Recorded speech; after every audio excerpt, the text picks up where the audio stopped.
feel bad for them. Yeah, but I think if anything, this is kind of weeding out a lot of people too, though.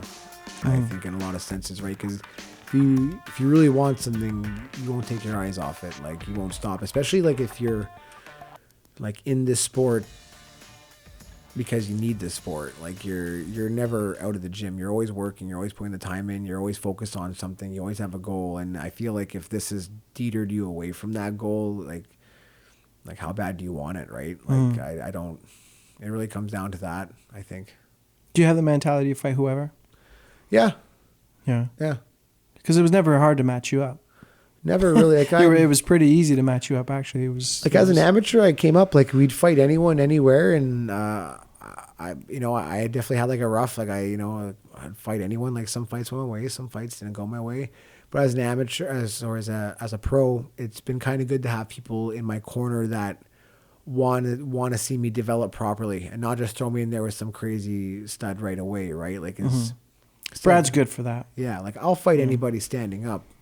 Don't get me wrong, but I respect MMA. I understand that it's more than just striking. There's a well-rounded game that you have to have in order to be successful at the sport. Yeah, you can't be a one-trick pony anymore. And for me, it's just been building it up and getting the confidence to go for those big fights and know that when you're in those positions, you can handle yourself. And for me, it's like, it's all about that. Is there anyone on the regional scene that you're competition-wise looking at going, fuck, I wonder what it would be like if I fought that guy? Or there's always been, like, there's a lot of studs on there that, like I said, I want to do what I can with the time I have left. And DeFred is always been someone who's been on the radar. Even as an amateur, Zach Powell, he's a really good stud. They're both amazing dudes. Yeah, man. their fight was really good. Yeah. It was a good one to watch. So those two guys, and those are really the two top guys I'd say in, like, the scene 155. Like, I know Matt Special, he fights for BTC, but he's another stud too. There's a lot of good guys, man. 155 is pretty stacked. But I'd say, like, in my range, it'd be like those three guys. Yeah. Yeah. See, I don't have a 155-pound champion yet.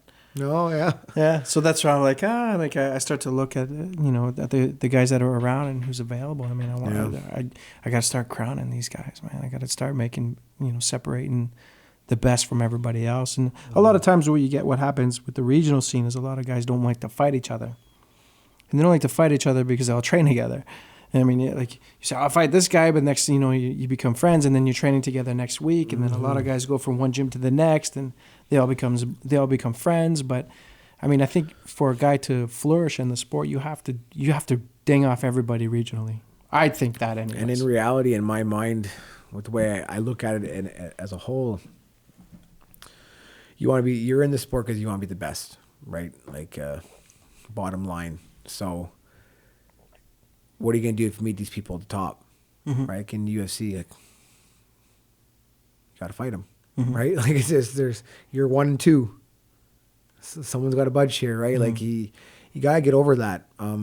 Like, fighting is fighting, man. It is what it is. It's a sport and it's a business at the same time. And if you're in the sport to be the best, sometimes you're going to have to fight someone. And I think you only owe it to that person to give them your best, right?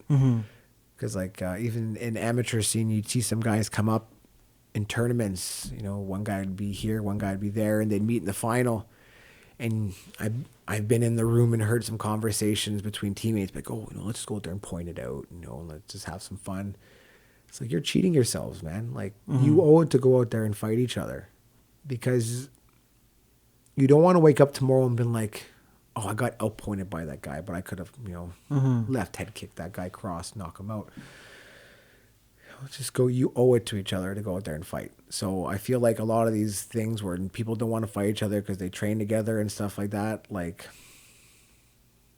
get it out of the way. And if you're a lot of guys, they're protecting their stats, man. And that's what it comes down to. I think a lot of guys they don't want to get the 0, right? They don't want to, lose and have that dent in their record. Yeah. So they'll hesitate, and it's more feasible for a promotion, especially a regional promotion, to have local guys fight each other, and that's a lot of times it's not the case. I've been fortunate enough that there is enough local guys that they will fight each other. But at some point, sometimes they don't want to do that, and it makes it even harder because now you got to fly a guy in, now you got to put his camp up, you got to put his cornerman up, and sometimes it's coaches too, right? Like, because I coach, like I coach people as well.